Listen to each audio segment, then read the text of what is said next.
Kwa hiyo umefunga na mapenzi yameisha. Unanijua? Au sio? Yaani tangu Ramadhani yezi umekuwa kama kutongoza mtu. Dadangu, mimi sio type yako. Kuna mtu anayeweza kudate na ATM, so mimi wa chai na chapati 2 za jana. Call me ATM. Unauliza unahakikisha. Si ulisema utanioa? Ndiyo nilisema. Labda nikwambie tu kitu. Kuna watu wako hapa Mwanza, pale Kirumba karibu na soko la zamani, wanaitwa Pauline Beauty au NCPA.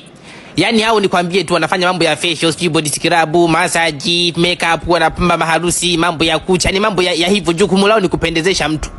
Hao sasa ndo kwenda kuongea nao, ukaongea nao wewe, wakukubalie ninachokitaka mimi, afu turudiane. Wakubali kufanya nini? Wakupambe makeup ya wiki 2 isifutike.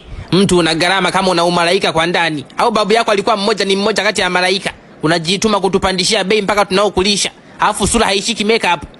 Hivi mara ngapi ulikuwa ukiamka asubuhi unasikia nakwambia ukijua tumemaliza mambo yetu geukia chini lala mzungu wa 4. Unajua kwa na maana gani? Hivi ushajiona ukiala mdomo wazi unavyokuaga. Tena naomba niishie hapo niondoke. Tena kaongea mambo mengine ukiala mdomo wazi kama mamba anapiga chafya. Ngoja niondoke. Sio kanalibia mwezi. Nilikuwepo. Naomba tutafutane ili ukumbushe yote.